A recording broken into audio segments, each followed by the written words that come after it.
Yeah, that's right. With the when TJ Walker rolled up. See. Or something like a TJ Walker. Yeah, fucking son of a bitch. Fucking faked his death. Fucking asshole. You and TJ never got along? No, he did. We got along real well. I say he's an asshole for pretending he was dead. You know? I'm pretty sure he is dead. Come on. No, it's like this shit about like this fucking Dr. Isaac Smith, you know, like Hocus Pocus Harry Potter, you know, like Dr. Dukakis. Yeah, more or less. You know, I feel like the thing that scares people more than anything, more than a gun, I think, is the fear of the unknown. And I think some of these individuals, they do very well with creating that allure, the fear. And they most definitely do, senor, because when I had my business in the lighthouse, I found that people were more afraid of the happenings there than they were of life in prison or getting shot in the street. Oh, yeah. Oh, 1,000%. Unfortunately, it was also the exact opposite for others.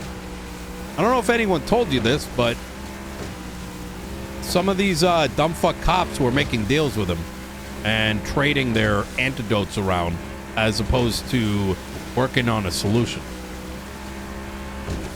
Corruption runs. Oh yeah, corruption runs rampant. I'm not angry for. I don't normally get angry about politics and cops for no reason. This was documented. The marshals knew, and they did nothing. In fact, the old sheriff, Aspen Gray, was involved as well. That's why they got cut off from investigating that shit.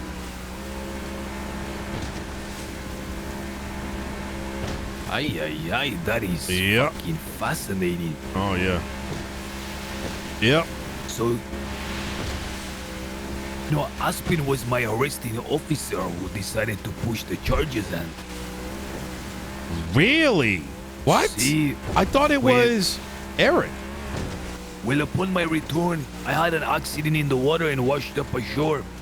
When I came to my senses, I was in the ICU, arrested, attached to the bed. They told me that I would be free to go, but they were gonna seize all the stuff on my person. And I told them, what? If I'm being arrested, arrest me. If not, give me my belongings back. They said, we're taking your belongings because you're under investigation, but like, that's all we can tell you right now. See, so I said, I do not accept. If I'm under investigation for a crime, charge me, tell me what it is, otherwise give my stuff back. So that's when they took me to the PD and charged me with everything. Now it's starting to make a sense because one of the things they wanted to take off my person was a notebook that had some illegible scribblings about the lighthouse and a black feather. Very, very interesting.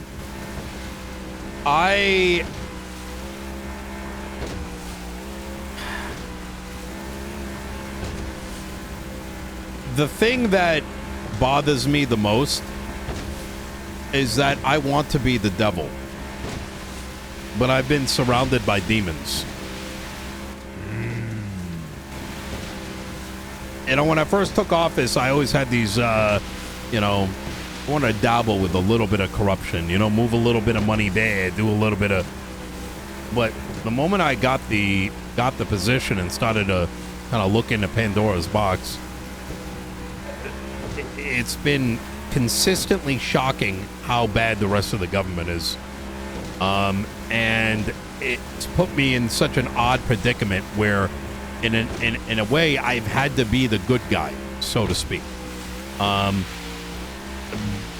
Because despite the things that I've done, I've always had like a moral compass, and specifically it would point at the protection of people, regardless of who they are. I never really trusted the cops And I wouldn't even use them as tools. We're talking way back. And I would always see them as like the entity that would often be the reason why, you know, neighborhoods go awry and, you know, why people end up doing things that they wouldn't otherwise do had it not been for over policing or whatever it is. But speaking of corruption, I have 2 points to make. First one is it's very difficult for one, although you make it look easy, to become a mayor. And once that happens, it comes with its advantages. And he who wins the battle, in this case getting elected, the spoil of war go to him. Whether that be corruption or anything else, that is, you know, his prerogative. I have always looked upon you with envy when it comes to the mayorship, Senor Nino. Because my imagination go wild with the possibilities. My number 2, your second point. In a very strange way, I believe the best thing for the criminal underground in San Andreas, for the criminal element, is to have a strong rival to keep him sharp and not making it lazy. Blade sharp in blade, senor. I respect that, to be honest. It's a fact. Yeah, you know, someone once told me Nino always needs an enemy. And I think in a large degree that has been the case. But I look at it a little slightly different. I'm always trying to fix a problem, and usually that problem is headed by somebody. Naturally, so the enemy spawns.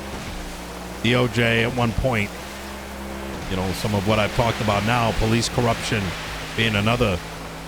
But even when I think everything is fine and dandy, another issue like rears his head. The latest for me being this guy named Bruce Baylor, whose life I'm actively now destroying. Did you say Bruce Baylor? Yeah, fuck that dumb cunt. You know, for a long time I was not surprised they didn't charge me for cutting this guy in half with on tape, because I thought I was doing the city a favor. You were. Bastard. This is the slimiest guy you'll ever meet in your life. Oh, You don't even know the level of slime this guy. He's the one guy I never felt guilty for shooting his ass down the way it happened. Oh, brother, if you knew what he did recently, I don't know. Look, I'll chop it like this. I had heard the stories, and I knew, like, this guy used to buy up all his fucking doctor pay, taking all that G6 pay, dumping it all in money, owning up every property, and then flipping it for 2-3x, thinking capitalism is the way without realizing that even capitalism has a soul, which he did not.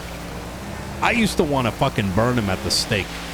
What happened, amigo, that has soured you against him? He slowed down with his realtor bullshit, and he started doing some skamazing around like mechanic shit, right? Car pots and whatnot. And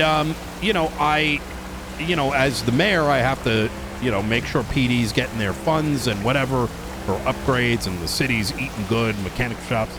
And so I kind of tried to, as I tend to do, I try to hear people out, because sometimes people make mistakes or misunderstandings, miscommunication. So I heard him out, and I had convinced myself it was possible that he was just a dumb fuck, right?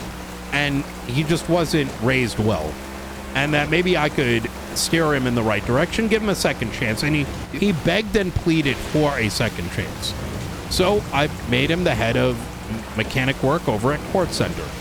The place, the center of civilian, my attempt to bring back civilian business.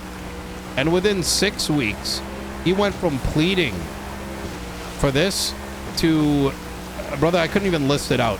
The guy was taking fucking paychecks while not clocked in, while never showing up at the court center. He started to leverage its prices in order to tell people to buy from his side company instead of the business he was managing. He was selling prices with a 20% bonus and then buying it back with a 20% discount. And I caught that shit. And There's no way this guy could be like that. Oh, the list goes on and on. Like, brother, like steal, like I will give you money. You put in a fake event, I will find a way. If you need it, I'll give it to you, right? But to steal it from under my nose, not from me, because it's not me that gets affected. It's every Tom, Dick, and Harry that is putting their heart and soul into their little business that can barely survive and spitting into the face of every single person. No, that doesn't require death. That requires destruction. So as we speak, over the last 24 hours, and I'll tell you this, Edgar, I have some of the best people in the business. When I say business, I've made phone calls, and around the clock, I've got one group of individuals watching every building he goes into, every different disguise he wears, every vehicle he drives. I want to know what is being moved into which property, who he's speaking to, what properties he has access to. And then on the flip side, that little car business of his, some of the best traders and businessmen in the city are all coming together to buy him out. And he might suspect, I'm sure you've seen the rise of bet happening on Twitter. That's no coincidence. Wait a minute, that is your doing. Yes.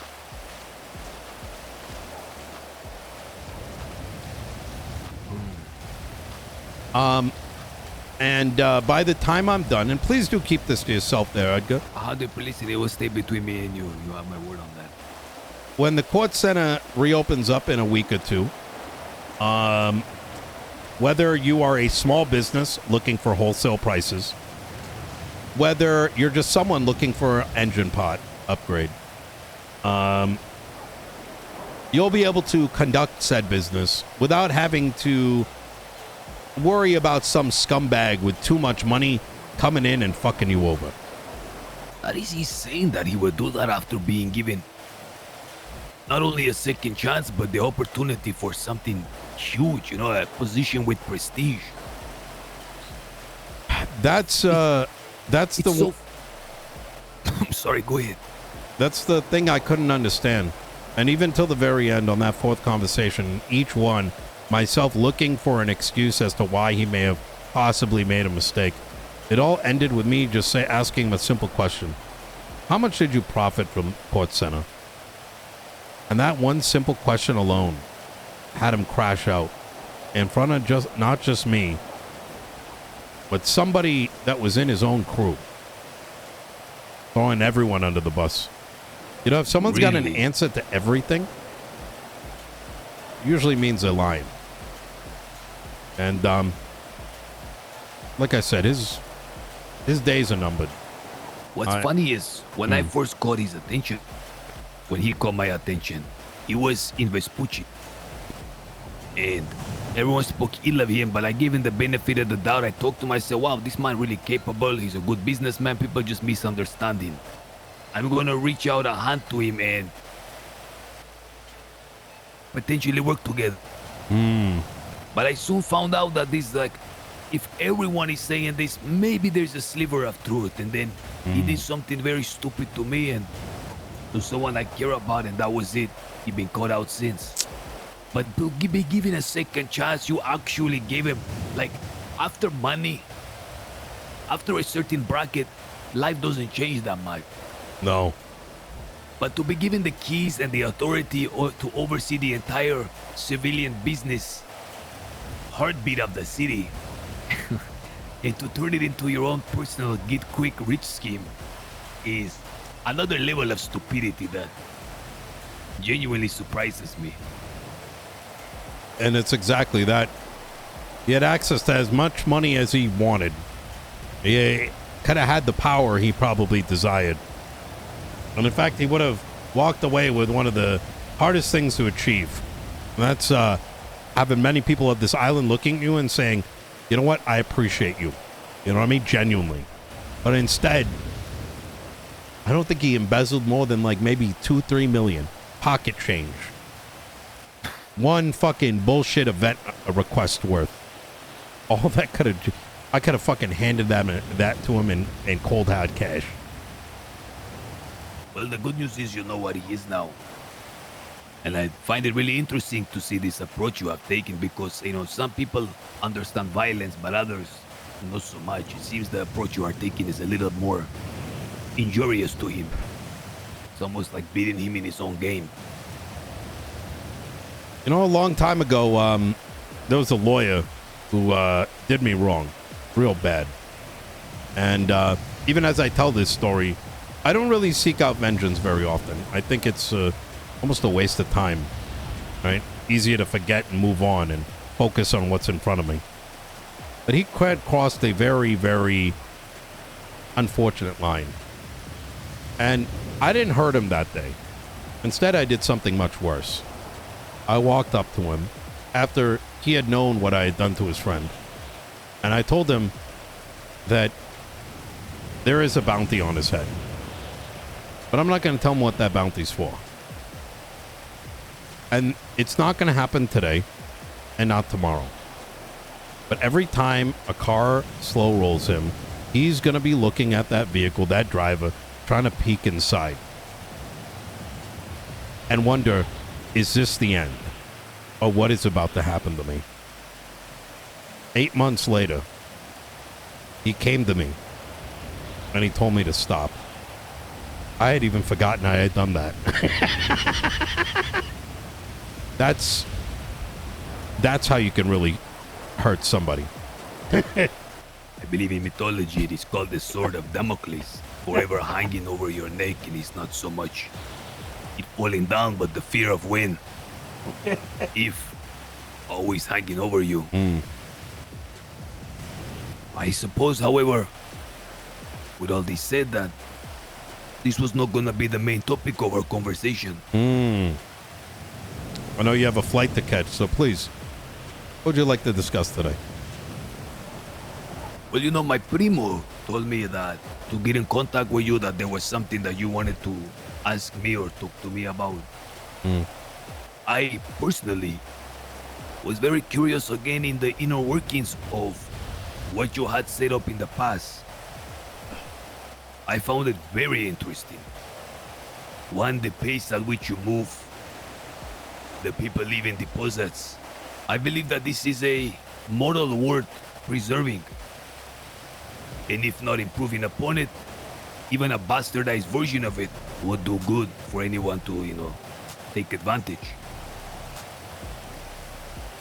Sure. Is there anything specific in regards to it, or you want me to generally go deeper into it? Well, I have a very specific question about it, if you can assist me with, which was, what role did the dogs play? Because I will tell you in confidence here that I have a little bit of my own import-export business that is slowly come off the ground, delivering some citrus and flying out certain things from here to there. He doesn't know that I know it's SMGs. Or the key, as it is the heartbeat and the economic life. I don't know how he'd take it if I told him. The entire island of San Andreas. When I learned that you oversaw Sahara, I was told that there was a man named Boris who operated the entire docks for Sahara. That there is of such a great interest to me, and I would be very obliged and grateful if you would share with me a bit of that. I'm going to do something that I may regret in the future. But I'm going to take a bit of a leap here. So that we can speak a little bit more openly. I run a cell network in the city. It's where 95% of the Class 2 firearms come from. And I'm aware that you have the SMG blueprint. That is correct. Now, I have not spoken what I just did to anyone other than you. Well, about my knowledge about what you're involved in. But I'm sure similar ties, you understand. I think we both understand who that decision maker is, or a set of decision makers. The boss. I call him a dumb fuck with a mask. Listen, you want to get us both killed. No. I think we all have our reasons, right, for the decisions we've made. For me,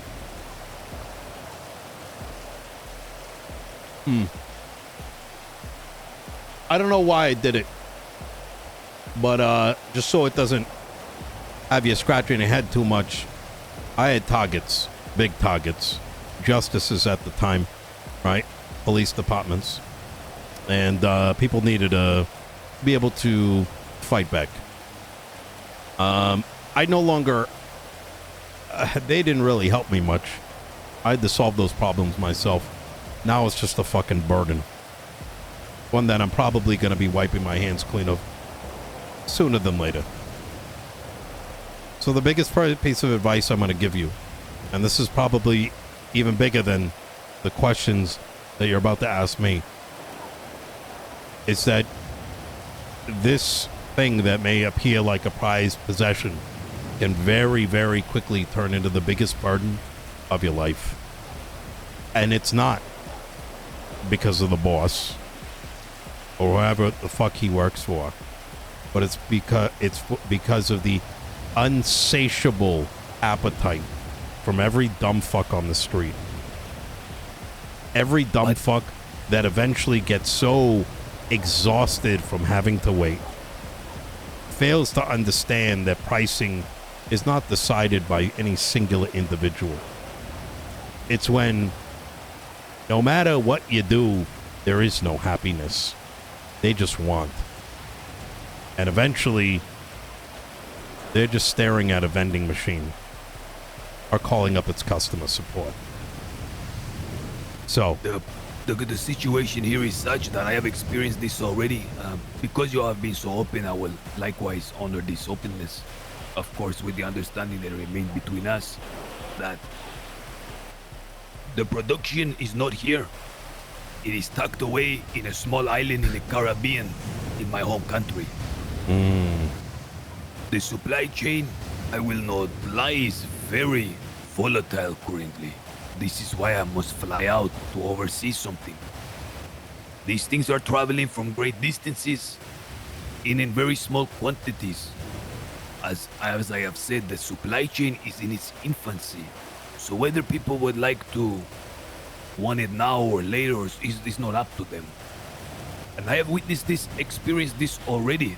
But when the equipment is good, valuable, they have no choice. That is why, again, when you told me that time on the beach, I made use of this, Nino. And barring someone putting down an item or a piece of artwork at a high value, I have adopted your exact model. They will make a deposit and they will wait 7 to 8 days. It will then be shipped here in various ways, of which it is still not completely established. And from there it will be distributed in the city.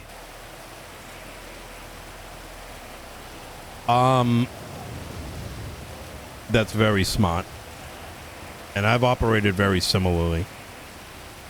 I do not even know where my operation runs at this stage. And I say that hot to God. I don't even know where it is. And you have that much faith in the persons overseeing it for you. It's not one person. Every one of my assets, they work independently. The money doesn't even know what it's for. And every last dime sits somewhere I'm not even aware of. But what I am aware of is not a single penny has been used by any of them. Now, I see. you mentioned volume, and that is the most tricky part, because these things, whether it be the supply chain, whether it be the, you know, trade ships that are stopped, that supply, that limited supply, ultimately you will be the one that ultimately gets the blame, regardless of whether it's your fault or not.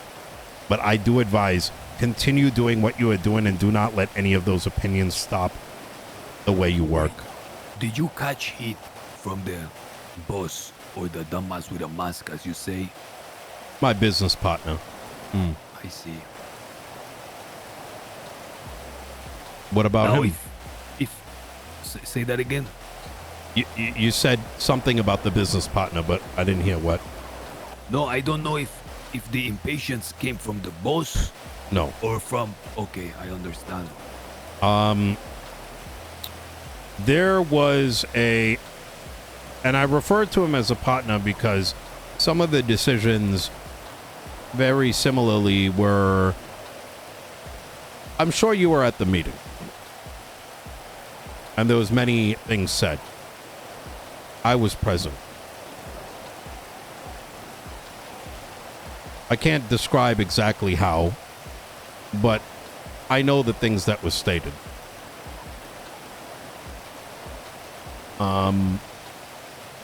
And what I'm trying to paint here is there were plans many months ago that changed. I don't know the why. And that affected my plans of execution. To be a little bit more upfront, a second individual entered the market. I was given no heads up. So all of a sudden, the individuals I had set up to be the middlemen all of a sudden became the consumers. And who took the blame? I did. Well, Wait a minute.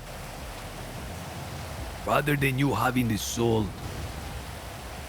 agency on how to set up this market and distribution, someone else was brought in unbeknownst to you. correct. So I had Who had people this- sitting there with hundreds. Because I was told to flood. And I did.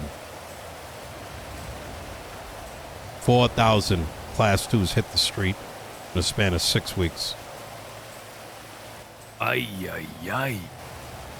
You know how Why much were it took you- to make were- a single one? No, I don't know. I believe originally 3,200 per. Now, do I hold a grudge? A bit. Because I was like a maestro about to build something only to have the foundation cave in. And even to this day, I think 95% of the market I run. I mean, I'm sitting on 500,000 mats somewhere.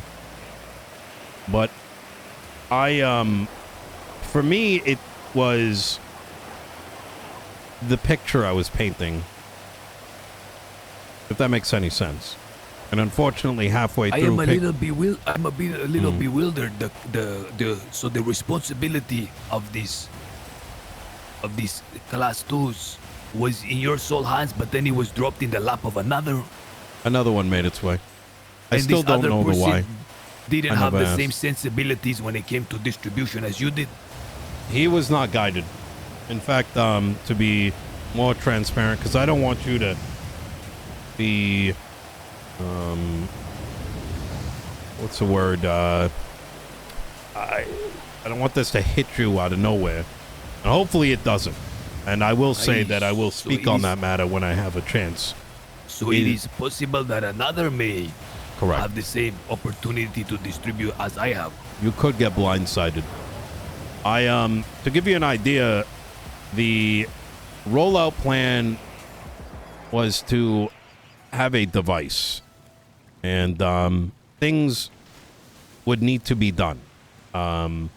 Targets, contracts fulfilled, and based on those, based on the volume of purchase, the higher end equipment would be available to that particular organization.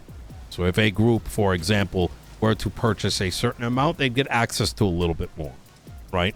Because they would be proving themselves as good partners. And some of the best stuff, at the time it was heavies, would be a rare commodity. Well, one day, after dumping about I'd say 1,200 of them in a week span into these multiple groups, a new blueprint hit. And now all of a sudden, these plugs were now dealing with someone selling directly for a lower cost with heavies at like half the price. And that problem persisted for about 3 weeks, and that completely fucked everyone. Now, I have since resolved this with the majority of them, but the painting turned into a cartoon. That is so bizarre to me that it would be done like that. I think mistakes happen sometimes. But Like why I said, give you the responsibility and then just take it off your lap? it could be any number of things, but like I said, it's one of Did those you things. do something to anger the organization?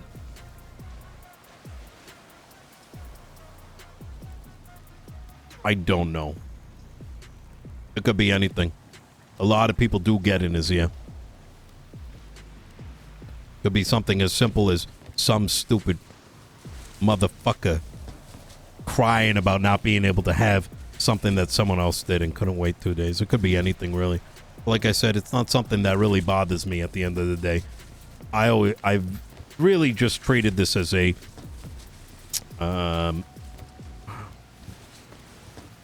like a side activity,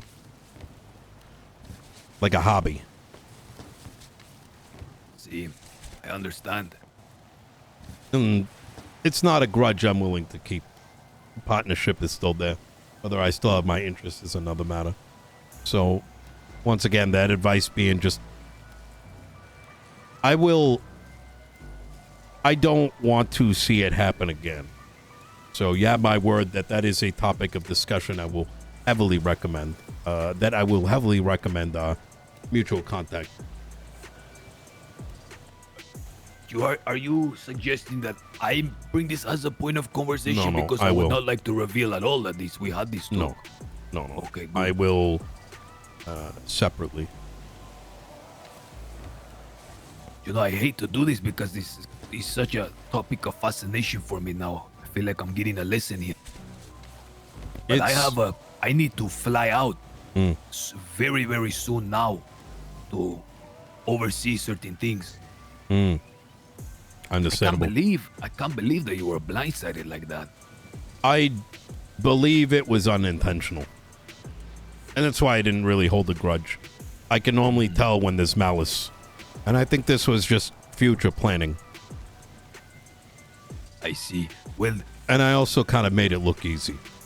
So, well, all the same, I think I'm going to continue to have my product where it is. And if the supply chain is a little too volatile and slow, so be it. This is how I will be running things. For what it is worth,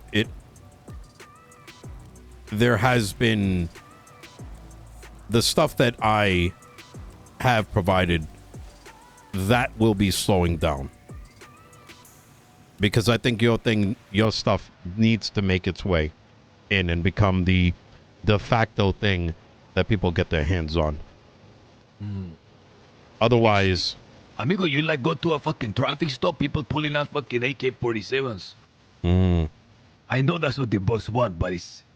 Well, that's what he told me to do. I don't think he realized.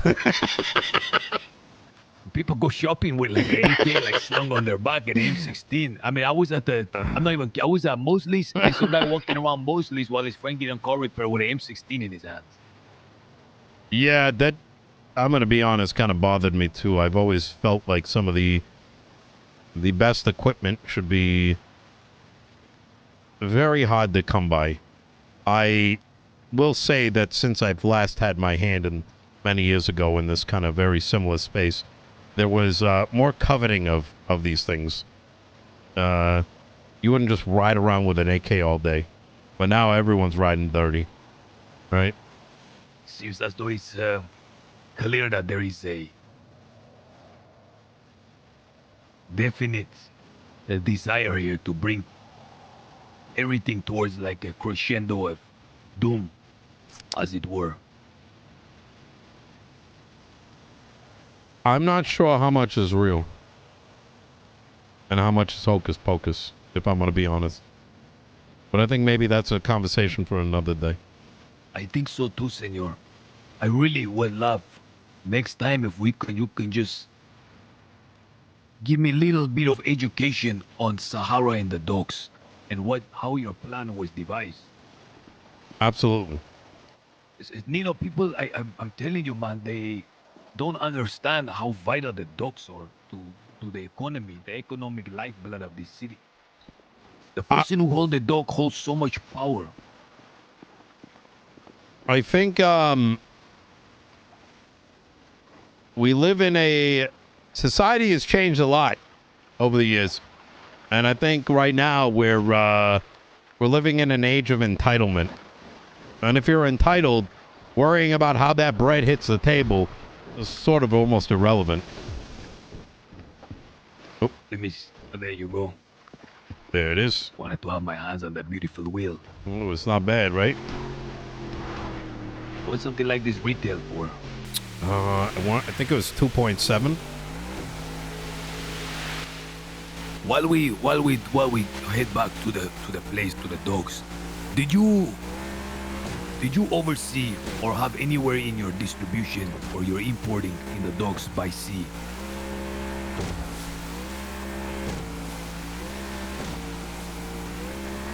Yes. You mean back then with Sahara? I'm talking back. I know I'm talking histories 15 years ago. I did. I ran the docks. Did you build this in collaboration with someone? Oh, brother, that's a big topic. Yes. And this man was Boris? No. Boris didn't even know what was happening. Just as my many cells today. He just knew to do. I'm sure he had his ideas what it may have entailed, but he never fully understood the picture. And that was by design. But a man like Boris was necessary to have constant control and eyes overseeing the territory, correct? Correct. But there was a second thing that I needed him for. Because I had a competitor at the time. A man known as the Wizard. He used to take cryptocurrency in exchange for a box full of goods. Unfortunately, the Wizard was a bit of a drunkard. And very similar today, he was just over-flooding the market. Actually, much worse than today. I think we broke into some houses and we came to learn that people would be sitting on hundreds of weapons just sitting away. And that's when we designed the product to have some of these things begin to deteriorate. Because if the product stays, well, there is no supply chain. Do you move things by air as well? Yes. Because remember, it was import-export. Import in legal goods and illegal goods, and vice versa. And that network spanned beyond just San Andreas. In fact, the different aliases, even with that higher level of network, I was just one of many. Traders with different levels of expertise and access to different things. And we only know each other by code name. You know what I think of when I talk to you? There is a book called The Prince by Machiavelli. I read this a long time ago when I was very young and edgy. but a few things pointed out to me in that book that stuck with me. He make a point about systems of government that can be parallel in systems of business. Now, he give two examples, the monarchy in Turkish Empire and the monarchy in France. He says the monarchy in Turkey is a centralized government, which is a little more difficult to conquer, but very easy to control because one guy holds the keys to everything. But if you knock over the monarch, everyone die, the whole operation is done. It's easy to take over that way. Whereas the system of government in France, there is a royalty with nobility. You try to chop off one head of the king, there is 20 dukes and princes in line waiting to take his spot. And every time I talk to you, I notice that you are very much like the monarchy setup in the France, where there is so many pieces almost unknown to each other. If one person is taken down, it doesn't matter. Like, they don't know each other, there's enough separation, and there's someone else to fill in that gap almost immediately. Whereas I find my sense, I need to I work the other way. But if Edgar go down, everything go down. Oh no, it's very much the latter there. These assets of mine don't even know the others exist. I go disappear for a week, everything goes to shit. Man, I fucking wish it was like that. I fucking wish. Fucking take 3 days back, come back to a fucking disaster. And unfortunately, half the time it's like filled with all kinds of fucking useless emotion. But you know what I'm saying? You have so much fucking complicated like separations. I don't know how the fuck you manage all that. It's for me, like I said, it's like artwork. It's a challenge. I get to sit back and look at the picture and say, you know what? That's exactly what I wanted to draw. I'm heading to the airport right now. But when I return in the next few days, I'm telling you, man, this is important, this history for me. Because already I have made great use of the little talk we had on the beach by Cyprus. And I wish to take more advantage of what has happened in the past. Yeah. So that I can build something that lasts for me in the right way. There's one thing I did want to ask you, since I've been so honest. And I don't want you to think that you owe me an answer. And I mean that with honesty. There's a lot that's happening.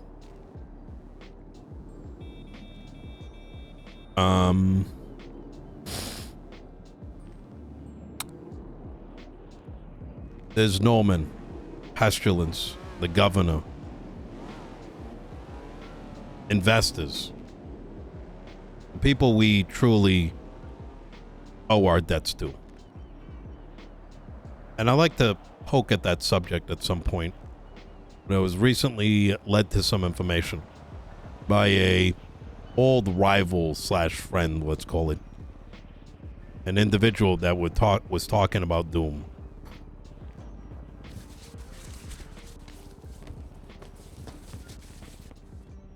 There's someone known as the Oracle. I was warned about him, or her, or it. And I was told almost cryptically when I approached this individual thinking it was them. They said it is a sphere. If you hear anything about this or have any ideas, we can touch more on the subject. Maybe another time. I think we speak on it another time. I will tell you this now. The name is not foreign to me. Till next time then. Hey. You stay safe.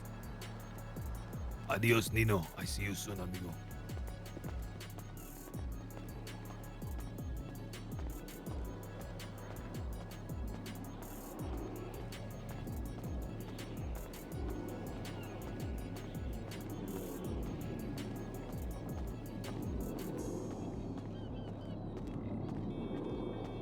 I wanted to leave him. With that because, so I'm going to give you guys some, in case you missed the episode last time.